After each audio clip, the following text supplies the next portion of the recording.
안녕하세요 여러분들, 이시온입니다. 두 번째 강의에는 네이버 검색 광고 API를 어떻게 접속하는지에 대해서 한번 배워보도록 하겠습니다. 네이버 검색 광고 API에 접속을 하기 위해서는요, 먼저 네이버 검색 광고에서 제공을 하고 있는 이 아이디하고 비밀번호 값을 저희가 먼저 획득을 해야 합니다. 이 획득하는 방법은 바로 저희가 아주 친숙한 이 네이버 검색 광고 페이지 안에서 바로 발급을 받을 수가 있습니다. 이 네이버 검색 광고에 들어가셔서 왼쪽 상단 GMB를 보시면 이게 도구라고 있습니다. 이 도구를 클릭을 하시고 맨 아래쪽에 보면은 API 사용 관리 버튼이 있습니다. 이 버튼 한번 눌러보도록 할게요. 그러면은 이제 이런 화면이 뜰 겁니다. 물론 여러분들은 아마 저하고 조금 다른 화면이 뜰 수도 있어요. 왜냐면은 이제 저는 API 값을 이미 할당을 받은 상태라서 화면이 이렇게 뜨지만은 여러분들은 아마 여기에 조그마한 버튼이 하나 이렇게 나와 있을 겁니다. 그러면 그 버튼을 누르면 이제 약관이 뜰 건데 약관을 대충 읽어보시고 확인 버튼 눌러서 이렇게 확인 버튼을 누르시면 이런 식으로 데이터가 이렇게 쫙 나올 겁니다. 그래서 저희가 이제 필요한 게 총 세 가지인데요. 이 액세스 라이선스라는 값이 있고 비밀키라는 것이 있고 이 커스터머 아이디 이렇게 총 세 가지를 저희 R로 끌어오도록 하겠습니다. 끌어오는 방법은 무엇이냐? 바로 이렇게 그냥 카피 앤 페이스트 하시면 됩니다. 네, 그래서 이 액세스 라이선스는 이제 API 키라는 값으로 저희가 저장을 할 거고요. 그리고 비밀 키는 시크릿 키, 그리고 커스터머 아이디는 커스터머 아이디로 저장을 하도록 하겠습니다. 그러면 R로 한번 넘어가 보도록 할게요. 참고로 이제 이 수업은 여러분들이 R을 이제 기초적으로 좀 다룰 줄 아신다라는 가정하에 제가 진행을 하고 있다라는 점을 여러분들이 꼭 알아두시길 바랍니다. 그래서 제가 아까 말씀드렸던 API, Secret Key, Customer ID 이렇게 세 가지를 제가 저장을 했어요. 그리고 여러분들이 추가로 하나 하셔야 될 게 있는데 바로 이 베이스 URL입니다. 이 베이스 URL이라는 것은 이제 고정값으로 들어가기 때문에 제가 여기다가 추가를 해놨어요. 이 안에는 https 땡땡하고 슬래시 api.naver.com 이라고 적어주시면 될 것 같습니다. 네, 그래서 이렇게 네 가지를 여러분들이 이제 복사를 하시는 동안 제가 아주 간단하게 API라는 것이 무엇인지에 대해서 좀 설명을 해드리고자 해요.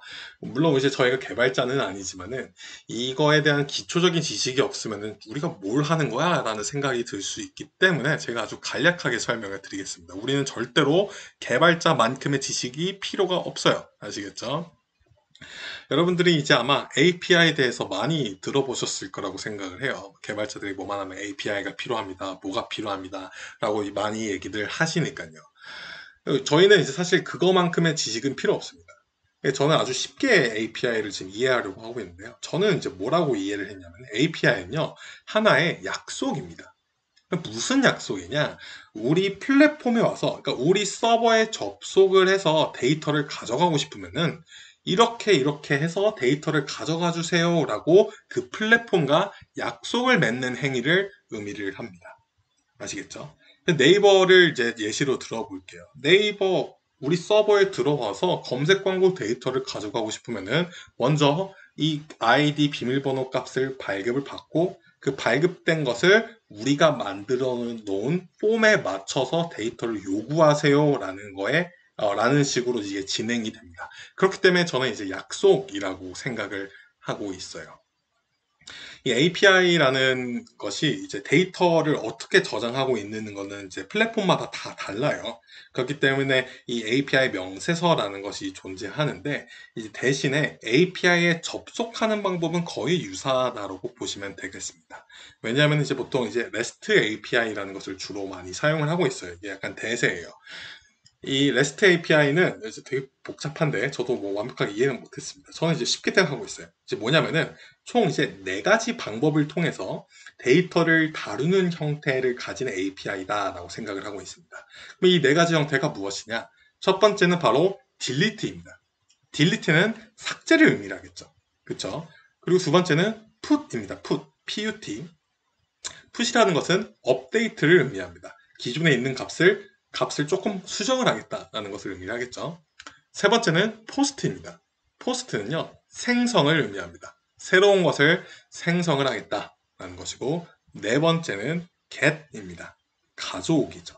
너희가 가지고 있는 데이터를 그대로 긁어오겠다라는 것을 의미를 합니다. 이렇게 총 네 가지의 메소드를 사용을 해가지고 데이터를 가져오는 형태를 가지고 있는 API가 바로 REST API고, 네이버 검색 광고도 이 REST API를 REST API를 사용을 하고 있습니다. 뭐 이게 이해가 잘 안 되실 수도 있어요. 근데 이게 뭐 되게 크리티컬한 부분은 아니니까 이해가 안 되셔도 조금 넘어가셔도 될 것 같습니다. 사실 만약에 이제 추가적인 이해를 만약에 하고 싶으시면은 이제 인터넷에 RESTful API라고 적으시면 정말 수많은 정보들이 나와 있습니다. 거기서 추가로 지식을 좀 더 습득하셔도 될 것 같아요. 그래서 이제 뭐 프로그래밍 얘기가 많이 나와가지고 되게 어려워 보이지만요. 사실상은 되게 간단합니다. 왜냐면요. 왜 간단하냐면요. 우리가 일반적으로 어, 인터넷 URL이라는 게 있잖아요. 그쵸? 인터넷에 들어가면은 그거에 대한 주소가 다 이렇게 배정이 되어 있습니다. 그쵸? 오버뷰 페이지가 있고, PD 페이지가 있고, 보면 다 페이지 패스가 다른 것을 여러분들이 다 알 수가 있습니다. 근데 이 REST API도요, 결국에는 URL 형태로 표현되기 때문에 그냥 우리 눈에만 보이지 않는, 그러니까 실제로는 존재를 하지 않아요. 웹사이트. HTML이 없습니다. 하지만은 그와 비슷한 보이지 않는 웹사이트를 건너다니는 느낌이라고 생각하시면 좀 더 편하지 않을까라고 생각을 하고 있습니다. 아시겠죠? 네, 이해를 했을 거라고 저는 믿습니다. 제 설명이 부족했어도. 네. 그래서 자 여러분들 우리가 이제 네이버 검색 광고 API에 접속을 하는 거잖아요. 그렇죠? API에 접속을 하는 거니까 그럼 네이버가 우리와 어떻게 약속을 했는지 확인할 필요가 있습니다. 이거는 필수적이에요. 그리고 엄청 중요합니다. 그럼 그거를 한번 확인해 보도록 할게요. 자, 여기에 보시면요. 여러분들 여기에 보시면은 이 페이지가 네이버 서치헤드 API라고 적혀 있는 부분이 이 부분이 바로 이 네이버가 우리와 약속한 이 페이지입니다. 네이버 github.io 서치헤드 API 다큐먼트라고 적혀 있는 이 웹페이지입니다. 아시겠죠? 이 웹페이지 왼쪽에 나와 있는 이 메뉴들을 보면요. 우리 API에 접속해서 할 수 있는 그 모든 행위들이 다 나와 있어요. 이걸 다 카테고리화해서 잘 만들어 두셨습니다. 되게 저는 API 명세서 치고는 정말 깔끔한 명세서라고 생각을 하고 있습니다. 물론 램퍼런스가 좀 부족해서 접속하는데 좀 무리가 있었지만요. 그래서 add extension부터 add group 뭐 등등등 해가지고 estimate 추측값까지 정말 수많은 데이터들을 제공하고 있는 것을 알 수가 있습니다. 그리고 API라고 해서 뭐 대단한 기능이 있는 건 아니에요, 사실.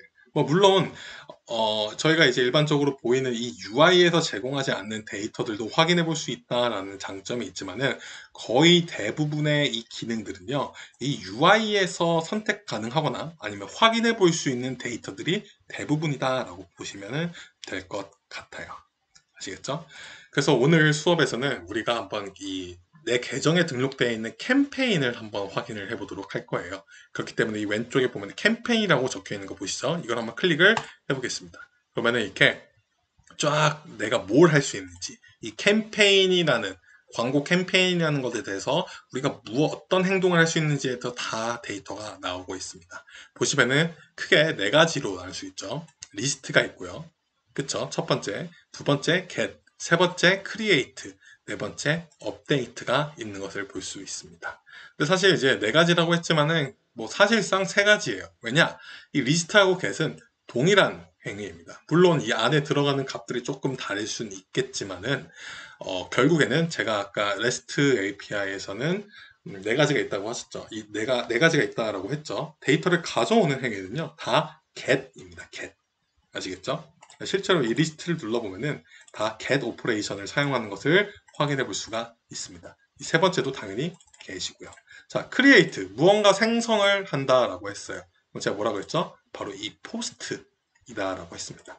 업데이트 같은 경우에는 값을 수정하기 때문에 바로 푸시 들어가는 것을 알 수가 있어요. 자, 여러분들 이게 되게 막 복잡해 보일 수도 있지만은 사실 되게 간단해 보여요. 아시겠죠? 이 다큐멘트를 읽는 방법을 제가 설명을 한번 해보도록 하겠습니다.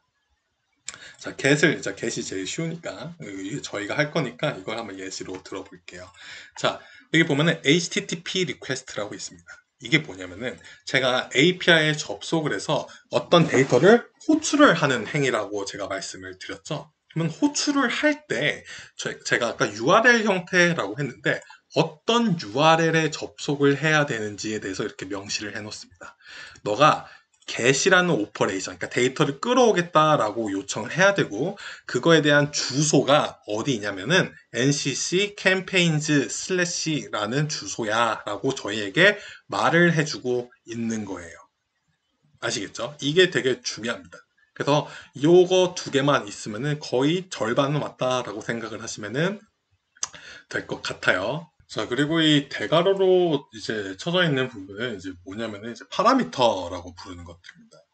저희가 이제 파라미터라고 하는 것이 인자값이라고 하는데 저에겐 되게 익숙한 단어일 수도 있어요. 왜 그러냐? 여러분들이 혹시 그 UTM 파라미터를 혹시라도 한번 다뤄봤으면은 아주 쉽게 다가올 수 있는 개념이라고 생각을 합니다.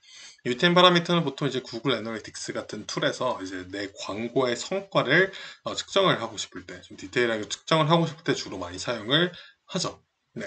그래서 여기서도 이제 대괄호를 친 다음에 이제 파라미터를 작성을 하게 되는데, 이때 이제 파라미터는요, 두 가지로 이제 나뉩니다. 패스 파라미터가 있고, 또 다른 것들은 이제 바디 파라미터라고 있어요. 뭐 필드 파라미터도 있고요. 근데 이제 두 가지, 이제 크게 두 가지인데, 패스랑 이제 일반 파라미터라고 생각을 하시면 되겠는데, 패스 같은 경우에는요, 말 그대로 이 슬래시로 구분 짓는 파라미터를 의미합니다. 그래서 이 NCC 그리고 캠페인즈하고 슬래시 이렇게 적혀 있죠. 그런 다음에 여기 보면은 캠페인 아이디인데 이 캠페인 아이디는 패스 파라미터예요. 그러면 어떻게 되냐? 이 캠페인 아이디가 이 슬래시 옆에 들어가게 된다라는 것입니다. 이해하셨나요? 근데 반대로 이제 바디 파라미터라고 따로 있어요. 이제 추후에 이제 다음 이제 수업 때 아마 배우게 될 것인데 이 바디 파라미터 같은 경우에는 어떤 식으로 구별이 되냐면은 여러분들 그 UTM 파라미터를 달 때 파라미터를 처음에 어떻게 시작을 하죠? 물음표로 시작을 합니다. 이제 옆에 그 위에 이제 URL 한번 볼게요. 제가 만약에 여기서 파라미터를 달고 싶다고 하면은 물음표 CO는 뭐, 뭐, 핸섬 할게요. 죄송합니다. 핸섬 뭐 이런 식으로 이렇게 파라미터를 달아주죠.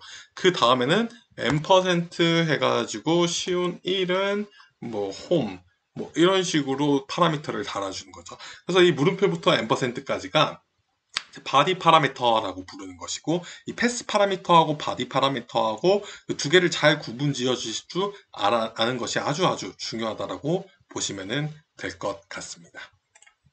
네, 아시겠죠? 그래서 일단 간략하게 이 설명서를 보는 방법에 대해서 좀 설명을 드렸어요. 그래서 일단은 맨 첫 번째는 이제 맨 첫 번째 위에 보면 HTTP request 해가지고 get 해가지고 이제 우리가 어떤 패스로 들어가야 되는지 말을 해주고 그 옆에 붙는 것들은 이제 파라미터로 구별할 수가 있는데 파라미터는 두 가지로 나뉘고 패스하고 바디 파라미터가 두 개로 나뉠 수 있다라고 했죠. 패스 같은 경우는 이 슬래시 옆에 붙어줘야 되는 것이고 바디 파라미터나 필드 파라미터 같은 경우에는 물음표가 여기에 붙어져 가지고 물음표 그리고 파라미터명 그리고 그 밸류 값 이런 식으로 넣어준다라고 제가 말씀드렸습니다.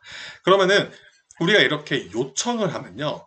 이 네이버가 우리랑 약속을 했기 때문에 데이터를 반환을 해줍니다. 그럼 어떤 데이터를 반환을 해줄까요? 과연 우리가 이 get, NCC 캠페인즈 해가지고 캠페인 아이디를 넣어주면은 어떤 값을 반환을 할까요? 바로 이 아래, 리스폰스 아래에 있는 값을 반환을 하게 됩니다. 여기 보면은 성공을 하게 되면은 이 방법은 반환을 한다. 무슨 반환을 하냐? response body with following structure라고 하죠. 아래에 나와 있는 스트럭처를 이제 response body 형태로 반환을 해주게 된다라고 하는 겁니다. 그래서 여기 보면은 수많은 데이터들을 한꺼번에 반환을 해주는 것을 알 수가 있어요. 되게 간단합니다. 그렇게 어렵진 않아요. 이게 반환되는 값들을 이해를 하시려면은 여기 오셔가지고 영어를 한번 쭉 한번 읽어보시면은 이해가 되실 거예요. 왜 이게 이해가 되겠어요? 제가 아까 설명했다시피 이 모든 데이터는 다 이 네이버 검색 광고 UI에 박혀 있는 데이터입니다. 그러니까는 이런 것들 한번 구분해 가면서 어떤 데이터가 여기서 캠페인 TP라는 게 어떤 걸까? 캠페인 타입인가? 웹사이트랑 쇼핑 있는 거 보니까 맞는 것 같은데 이런 식으로 하나씩 찾아가시면은 될 것 같아요. 네, 이해하셨죠? 지금부터는 그러면은 아래 한번 접속을 하려고 하는데 여기서 한번 강의를 끊고 가도록 하겠습니다.